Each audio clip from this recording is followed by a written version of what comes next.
Alam niyo ba, nagbigay po tulong si VP Sara Duterte dito po sa nasunugan dito sa Tondo. So, ito po ay walang halong politika. Ang maganda dito, nakasulat lang dito, Office of Vice President. No, galing sa kanila VP Sara Duterte. So, yun. Actually, hindi ito nababalita, no? Pero ito, pinapakita po natin para alam po natin na tumutulong po. Especially kapag zero mga salanta, crisis, nila VP Sara Duterte. Isa na to. Actually, masaktuhan lang talaga natin ito. Nadaanan po. Ang laman po pala niyan, usually, relief is mga bigas, I think mga binasa.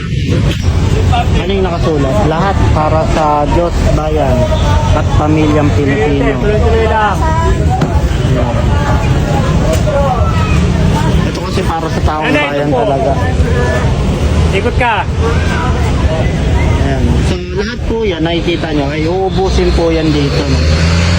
So mahaba pa yung pila doon. So matik yan, ubus yan.